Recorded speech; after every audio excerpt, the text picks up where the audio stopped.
Today I shall be taking a lecture on mental health evaluation in everyday's life.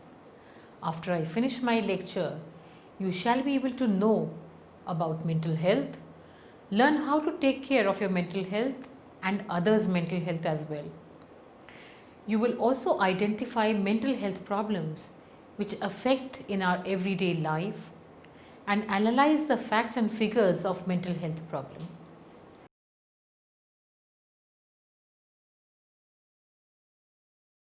Let me give you an introduction to mental health in everyday life. Mental health affects us all. How we think and feel about ourselves and our lives impacts on our behavior and how we cope in tough times. It affects our ability to make the most of the opportunities that comes our way and play a full part amongst our family, workplace, community and friends. It's also closely linked with our physical health, whether we call it well-being, emotional welfare or mental health. It's the key to live a fulfilling life. According to World Health Organization, WHO, mental health includes subjective well-being, perceived self-efficacy, autonomy, competence, intergenerational dependence, and self-actualization of one's intellect and emotional potential, among others. WHO further states that the well-being of an individual is encompassed in the realization of their abilities, coping with normal stresses of life, productive work, and contribution to their community. However, cultural differences, subjective assessments, and competing professional theories all affect how mental health is actually defined.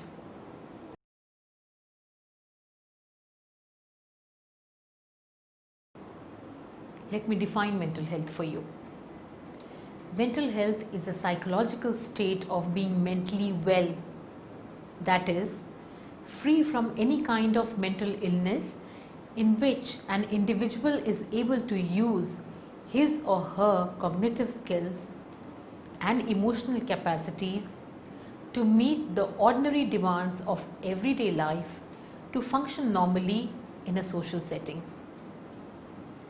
It can be interpreted in other words that a mentally well being is that person is able to function at a satisfactory level of emotional and behavioral adjustment to cope with day-to-day hassles, normal stresses of life, enjoy life and create a balance between life activities and efforts to achieve psychological resilience.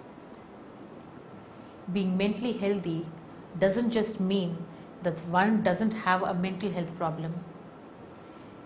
If one is in good mental health, he or she can make most of his or her potential, cope with life, play a full part in one's family, workplace, community, and among friends. Mental health is everyone's business. We all have times when we feel down or stressed or frightened. Most of the times, those feelings pass, but sometimes they develop into a more serious problem, and that could happen to any one of us. Everyone is different. One may bounce back from a setback, while someone else may feel weighed down by it for a very long period of time. One's mental health doesn't stay same always. It can change as circumstances change and as you move through different stages of your life. There's a stigma attached to mental health problems. This means that people feel uncomfortable about them and don't want to talk about their health problems, especially the mental health problems. Many people don't even feel comfortable talking about their feelings. but it's healthy to know and say how we are feeling.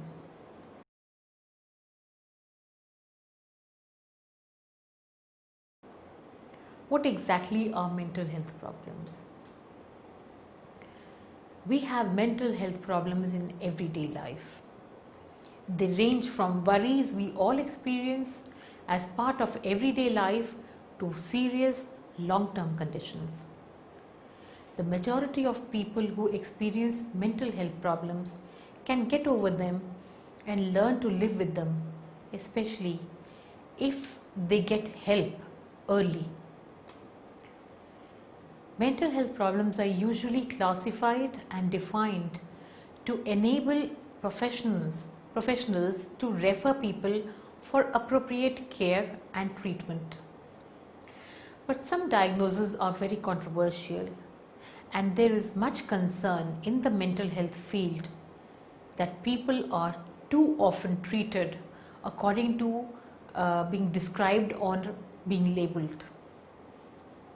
This can have a profound effect on the quality of life of the person.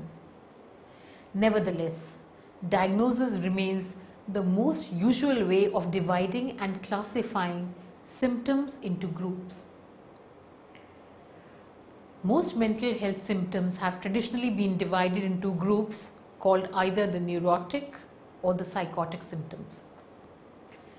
Neurotic covers those symptoms which can be regarded as severe forms of normal emotional experiences such as depression, anxiety, or panic.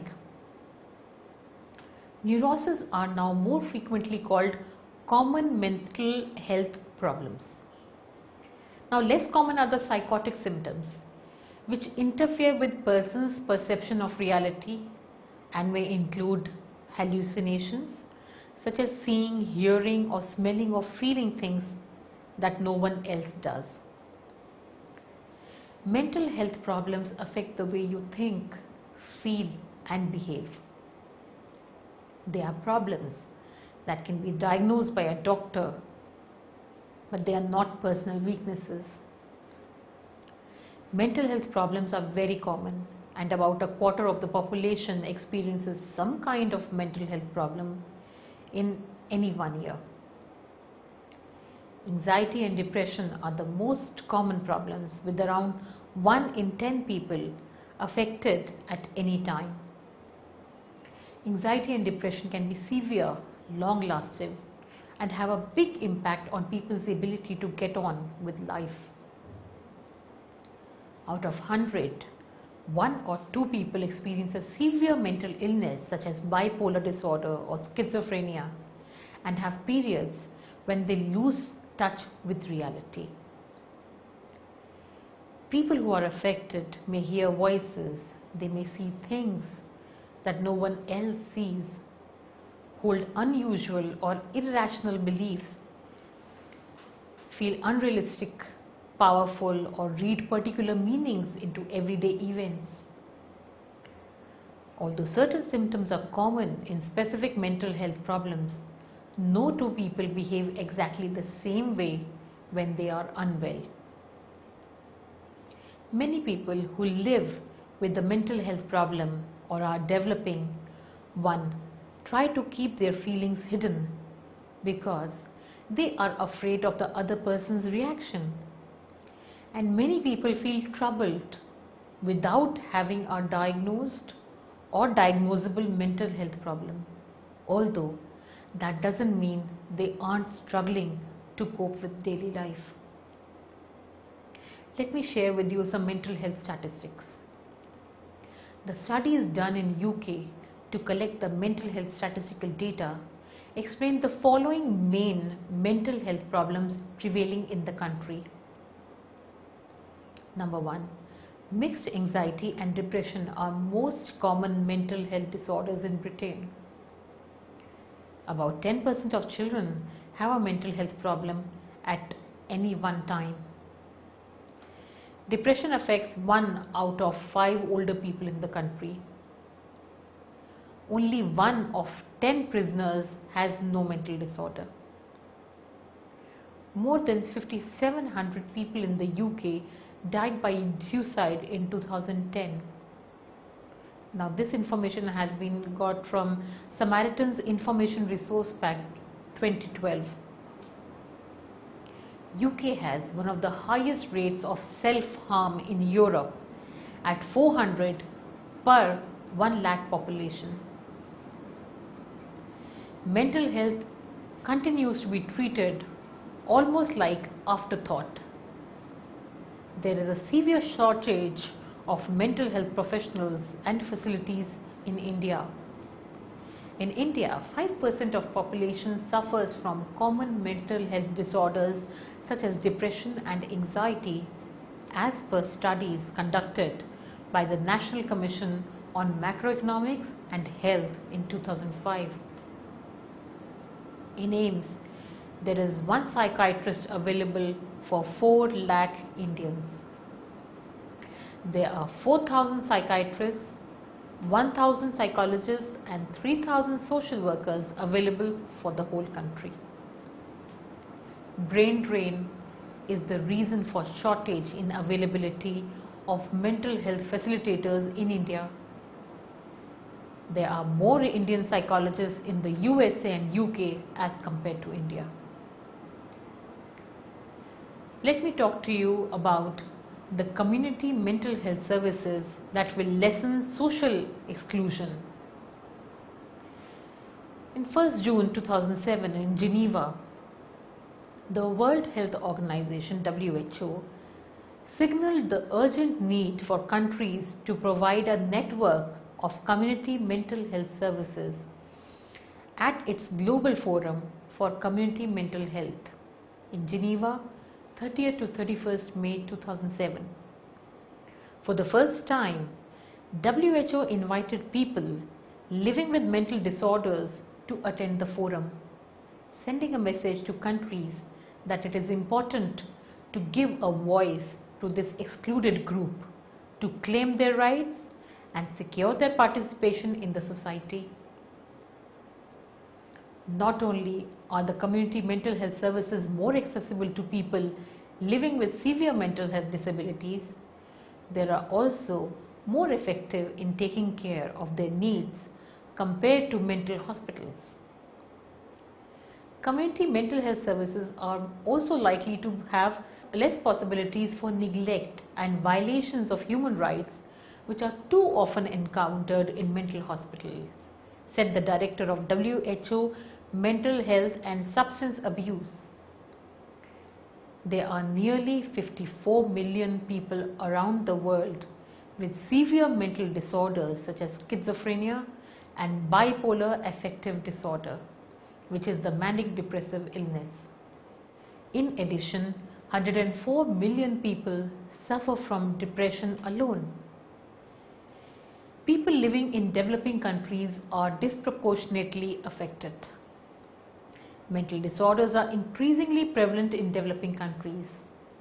The consequence of persistent poverty-driven conditions, the demographic transition, conflicts in fragile states and natural disasters.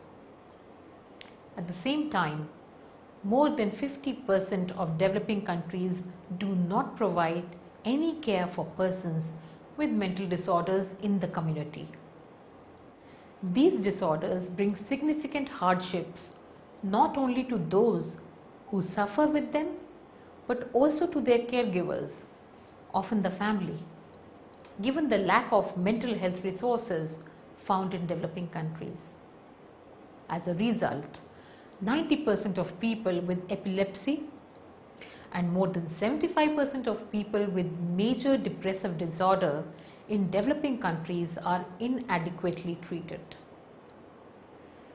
The call for community mental health services is especially timely since, in spite of clear message from WHO in 2001, there are only a few countries who have made adequate progress in this area. Also, in many countries, closing of mental hospitals is not accompanied by the development of community services, leaving a service vacuum. This topic should matter to everyone because Far too many people with mental disorders do not receive any care. The immediate challenge for low income countries is to use primary healthcare settings, particularly through community approaches that use low cost, locally available resources to ensure appropriate care to such disorders. This has been observed by the Assistant Director General of WHO Cluster on Non-Communicable Diseases and Mental Health. The challenge is to enhance systems of care by taking effective local models and disseminating them throughout a country. The WHO Global Forum for Community Mental Health was about showcasing models which are providing effective in-delivery mental health care in resource-challenged situations, she added. The forum provided a foundation for sharing information, providing mutual support and a sense of belonging for users, families and providers, and all who are interested in shifting mental health care from long-term institutions to effective community-based care. Forum partners included non-governmental organizations, professional associations, and interested individuals. Prominent among them were Basic Needs, the Christoffel Blind Mission, and the World Association for Psychosocial Rehabilitation. The UK Department of Health actively assisted in the forum, which was convened by WHO's Mental Health and Substance Abuse Department. Viable options available to communities to improve the lives of people living with mental disorders and exercise their rights to community level detection and treatment of mental disorders includes 1. Integrating mental health care within the primary health care system. 2. Rehabilitating long-stay mental hospital patients in the community. 3. Implementing anti-stigma programs for communities. 4. Initiating population-based effective prevention interventions. 5th, ensuring full participation and integration of people with mental disorders within the community. To implement these effective interventions, governments need to establish clear policies articulating these measures and then develop systematic plans with dedicated budget and agreed timelines. WHO provides technical support to developing countries to take these steps towards making community mental health care available within their countries. Let me talk to you about the Comprehensive Mental Health Action Plan 2013 to 2020. WHO's Comprehensive Mental Health Action Plan 2013 to 2020 was adopted by the 66th World Health Assembly. Dr. Margaret Chan, the WHO Director General, described the new Comprehensive Mental Health Action Plan 2013 to 2020 as a landmark achievement. It focuses international attention on a long neglected problem and is firmly rooted in the principles of human rights.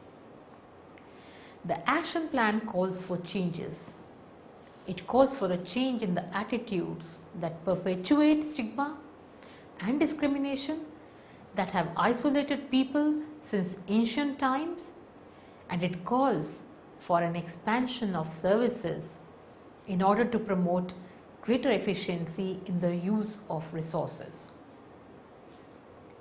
The four major objectives of the action plan are: 1. To strengthen effective leadership and governance for mental health. 2. To provide comprehensive, integrated and responsive mental health and social care services in community-based setting. 3.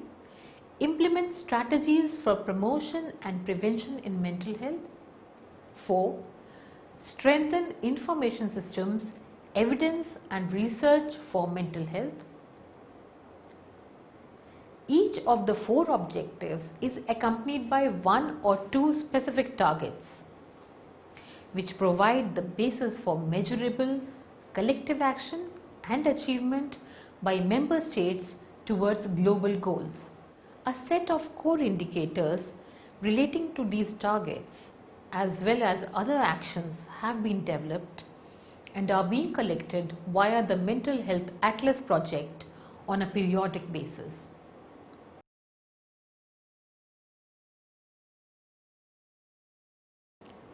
Now, what is good mental health? Let me give you an introduction to good mental health in everyday life. Good mental health doesn't mean absence of diagnosable mental health problems, although good mental health is likely to develop protection against development of any such problems. Good mental health is characterized by a person's ability to fulfill all the key points that I am going to tell you now. Ability to learn, ability to feel, express and manage a range of positive or negative emotions, ability to form and maintain good relationships with others, ability to cope and manage with changes and uncertainty. Now, how to take care of mental health in everyday life? Everyone can take care of mental health of his or her own and other members of his or her family or other members of the society by taking care of a few points that I shall mention to you now. Getting a checkup done by mental health professionals, especially in case of some problem which persists. If you get diagnosed with some kind of mental illness, should pay regular visit to the mental health practitioners for checkup. Connecting yourself with some kind of mental health program to spread awareness about mental health among the members of your own society. In this case, a person can give your share of effort either as a volunteer, a fundraiser, as a trust or foundation, or by sharing your story of fight with mental illness to encourage others to fight with mental illness problems. Talk about one's feelings, eat well, drink sensibly, keep in touch with friends, family and other members of the society. Accept who you are. Keep yourself active and fit. Ask for help whenever required. Do something that you are good at or like to do. Care for others.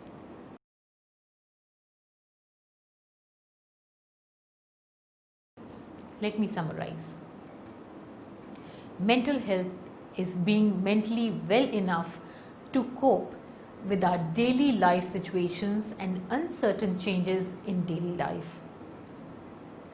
A mentally well-being person is well enough to make emotional and behavioral adjustments to cope with uncertain changes in life. Mental health problems are basically mental illness which affects a person's life badly.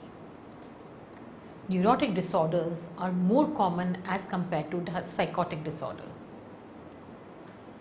Good mental health doesn't mean absence of diagnosable mental health problems, although good mental health is likely to develop protection against development of such many problems. Taking care of mental health in everyday's life is easy. Following a few steps can save one from mental illness. And these few steps are: talk about your feelings, eat well, drink sensibly, keep in touch with family, have social relations, have a social life, accept who you are, ask for help whenever required, do something that you are good at or you like to do, something like developing hobbies, and last but not the least, care for others.